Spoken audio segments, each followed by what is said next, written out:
Namaskar, my name is Steven, academic member of MS School System, and today we are going to start our chapter number 5, which is about chemical reaction, and the first topic is elements. अब element क्या है, हमारे पास कायनात में जो चीजें नजर आती हैं मुख्तलिफ चीजों से मिलके बनी है। अब जो छोटी चीजों का नाम असल में हमारे पास एलिमेंट है। अब एलिमेंट की एग्जांपल्स लिखी हुई हैं, हाइड्रोजन, कार्बन, ऑक्सीजन, नाइट्रोजन। वैसे होते हैं 118 एलिमेंट्स है टोटल जो कि पूरी दुनिया में नजर आते हैं। हर जो चीज सारी चीजें हैं वो नहीं 118 एलिमेंट से मिलके बनी, कोई 2 3 मिली, कोई 4 मिली, कोई 5 मिली। अगर हम H2O की बात करें तो हमें 2 एलिमेंट नजर आते हैं, एक हमारे पास हाइड्रोजन है और एक ऑक्सीजन है। इसका मतलब है कि ये एलिमेंट 2 एलिमेंट से मिलकर बने हैं।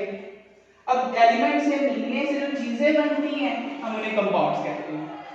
अब कंपाउंड की एग्जांपल हो गई H2O। अब ये जो H2O है वाटर जो है वो 3 स्टेट्स में एग्जिस्ट कर सकता है, एक सॉलिड फॉर्म में, एक लिक्विड फॉर्म में और एक गैस फॉर्म में। अगर वो सॉलिड फॉर्म में एग्जिस्ट कर रहा है तो उसे हम आइस कहेंगे, लिक्विड फॉर्म में कर रहा है तो उसे वाटर कहेंगे, अगर वो गैस फॉर्म में कर रहा है तो उसे स्टीम कहेंगे। अगर हम तीनों की बात करें तो आइस का फॉर्मूला भी H2O है, वाटर का फॉर्मूला भी H2O है, स्टीम का फॉर्मूला भी H2O है। मतलब इसमें केमिकली कोई चेंज नहीं आया, लेकिन फिजिकली ये तीनों ही आपस में डिफरेंट है। ये सॉलिड है, लिक्विड है और ये गैस है। आगे हम चलते हैं केमिकल चेंज के बारे में बढ़ते हैं। तो केमिकल चेंज हमारे पास ये है कि कोई भी ऐसा प्रोसेस जिसमें 2 चीजें आपस में मिले और तीसरी एक नई चीज बन जाए जो कि वो जो दोनों से मिली है उससे बिल्कुल डिफरेंट हो। उसकी डेफिनेशन होगी substances changes in entirely new substances. कि ऐसा प्रोसेस है जिसमें जो सब्सटेंस मिलती है, जो चीज नई बनती है वो एंटायरली डिफरेंट होती है अपनी बनाने वाले से। चलिए ये भी हम एग्जांपल देखिए कि जब हाइड्रोजन और ऑक्सीजन मिलते हैं तो वाटर बनता है। अब वाटर में ना तो इसकी प्रॉपर्टीज हाइड्रोजन की है और ना ऑक्सीजन की है, ये एक अलग ही चीज बन गई है, इसका नाम कंपाउंड है। अब हमारा नेक्स्ट टॉपिक है केमिकल रिएक्शन। अब केमिकल रिएक्शन एक ऐसा प्रोसेस है जिसमें रिएक्टेंट्स मिलके प्रोडक्ट बनाते हैं। अब रिएक्टेंट क्या है हमारे पास, रिएक्टेंट वो वाले हमारे पास चीजें हैं जो कि केमिकल रिएक्शन में टेक पार्ट करती हैं। जिस तरह ये रिएक्शन हो रहा था हाइड्रोजन ऑक्सीजन का, चीज बन रही थी H2O है। अब ये दोनों मिल रही है हाइड्रोजन ऑक्सीजन, ये हमारे पास रिएक्टेंट होंगे। एग्जांपल के तौर पे हाइड्रोजन और ऑक्सीजन ये रिएक्टेंट हैं H2O के। अब प्रोडक्ट हमारे पास ये बनेगी as a result of reaction की। रिएक्शन नीचे में जो चीजें बनती हैं, जिस तरह ये दोनों चीजें मिलकर H2O बना रही हैं, तो जो H2O हमारे पास प्रोडक्ट है। तो ये बेसिकली हमारे पास केमिकल रिएक्शन का कांसेप्ट है जिसमें रिएक्टेंट्स मिलके रिएक्टेंट मिलके प्रोडक्ट बनाते हैं। एग्जांपल मैंने लिखी है यही है। फिर आगे एप्लीकेशन है केमिकल रिएक्शन की। सबसे पहले एप्लीकेशन है हमारे पास बर्निंग। अब बर्निंग कोई भी जो प्रोसेस होता है वो in the presence of oxygen होता है। Without presence of oxygen there is no burning. वहां पे बर्निंग प्रोसेस ना हम काम चले गए, वहां पर हम चीजों को बर्न नहीं कर सकते because there is absence of oxygen. अब जब भी चीजें बर्न करती हैं तो वहां पर 2 प्रोडक्ट लाजमी बनती हैं, एक कार्बन डाइऑक्साइड और H2O। क्योंकि जो जलने वाली चीजें होती हैं उनमें लाजमी तौर पे कार्बन और हाइड्रोजन के कंपाउंड होते हैं। अब जब ऑक्सीजन रिएक्ट करती है इन दोनों के साथ तो कार्बन जो है वो कार्बन डाइऑक्साइड में चेंज हो जाती है और जो हाइड्रोजन होता है वो H2O में चेंज हो जाता है। तो ये 2 चीजें तो मस्ट बनती है। वहां पे हीट भी हीट हो सकती है, आप ये भी इसमें लिख सकते हैं।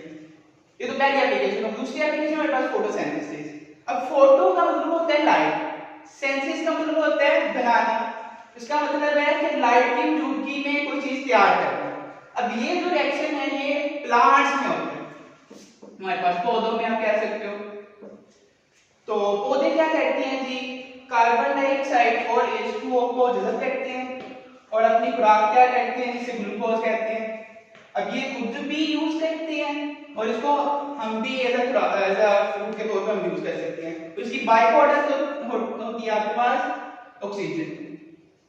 तो इसका मतलब ये हुआ कि फोटोसिंथेसिस के नतीजे में कार्बन डाइऑक्साइड और H2O रिएक्ट करते हैं और ग्लूकोज बनाते हैं, ऑक्सीजन बनाते हैं। और ये जो ऑक्सीजन है ये हम एज अ रेस्पिरेशन में यूज करते हैं क्योंकि हम जो है वो ऑक्सीजन इनहेल करते हैं बाहर से और ये हम एनवायरनमेंट के लिए ये ऑक्सीजन के लिए जरूरी है ये रिएक्शन।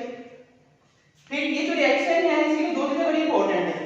एक तो ये सनलाइट की वजह से होता है क्लोरोफिल। क्लोरोफिल जो होता है वो ये लीफ में पाया जाता है, ये ग्रीन पिगमेंट है जो कि फोटोसिंथेसिस के लिए जरूरी होता है। विदाउट क्लोरोफिल और without sunlight there is no photosynthesis, के पौधा जो है अपनी खुराक तैयार ही नहीं कर सकता। थर्ड वन है हमारे पास रेस्पिरेशन। अब ये जो फोटोसिंथेसिस प्रोसेस था ये तो प्लांट्स में हो रहा था, अब ये जो रेस्पिरेशन का प्रोसेस है ये एनिमल्स में होता है और इसमें हम भी शामिल हैं because we are social animals, reputation भी है कि मैन आर सोशल एनिमल्स।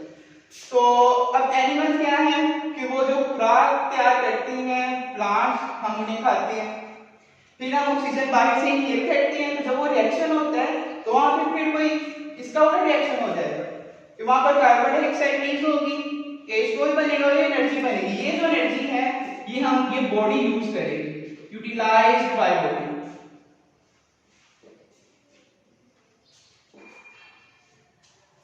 तो ये हमारे पास बिल्कुल ही इसका उलट है कि फोटोसिंथेसिस है कार्बन डाइऑक्साइड H2O का मिलकर glucose banana, food banana, oxygen by product के तौर पर निकल जाती है। लेकिन रेस्पिरेशन में क्या है कि वो खुराक टूटती है, तो किस किस में टूटती है जब ऑक्सीजन, वो कार्बन डाइऑक्साइड H2O और एनर्जी में, जो कि हमारी बॉडी यूज कर लेती है। फिर आगे हमारे पास है फर्मेंटेशन। फर्मेंटेशन क्या है कि ये जो हमने केमिकल चेंज पढ़ा था, अब केमिकल चेंज अगर आए हमारे पास माइक्रो ऑर्गेनिज्म हैं वो हमारे पास छोटे छोटे जानदार होते हैं, जिस तरह बैक्टीरिया है, तो अगर हम उनको यूज करते हुए कोई चेंज लेके आते हैं, केमिकल रिएक्शन करवाते हैं, तो उसको हम कहेंगे फर्मेंटेशन। अब ये प्रोसेस तो आपके पास है, ये मिल्क को जब हम योगर्ट में कन्वर्ट करते हैं,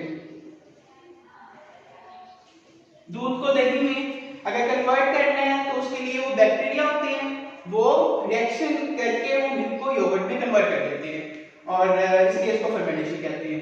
फिर नेक्स्ट हमारा टॉपिक है chemical equation and their balancing. तो सबसे पहले हम केमिकल इक्वेशन को देख लेते हैं। तो केमिकल इक्वेशन का मतलब होता है इक्वालिटी, कि दो चीजों की इक्वालिटी है, जिस तरह ये इधर रिएक्टेंट था, इधर प्रोडक्ट था। अब ये जो रिएक्शन है हम इसको एक सिंबल भी यूज किया, हाइड्रोजन का सिंबल यूज किया हुआ है, फिर हमने ऑक्सीजन का सिंबल यूज किया है और H2O है, ये भी एक सिंबल है वाटर का, केमिकल फॉर्मूला से हम कहते हैं। अब एक रिएक्शन को इस तरह से प्रेजेंट करना, उसमें साइन भी हो, हमें पता भी चला कितने एटम्स हैं, फिर एरो भी लगा हो, अब उसका नाम है केमिकल इक्वेशन। इसको देख लेते हैं इसकी definition. Representation of reaction in terms of symbol, formula and sign etcetera is called chemical equation. तीन चीजें इसमें मस्ट होंगी, सिंबल भी होंगे, फॉर्मूला भी होगा, साइन भी होगा, फिर निकालिए किस तरह से। फिर अब इसका रूल ये है कि हम रिएक्टेंट और प्रोडक्ट को बाय एन एरो सेपरेट करते हैं। अब सेपरेशन इस तरह से होगी कि लेफ्ट साइड में हम रिएक्टेंट को लिखेंगे और राइट साइड पर प्रोडक्ट को लिखेंगे और सेंटर में हम एक एरो लगाएंगे। होप्स के आपको ये कंसेप्ट क्लियर हो गए होंगे। इंशाल्लाह बाकी हम नेक्स्ट वीडियो में देखेंगे।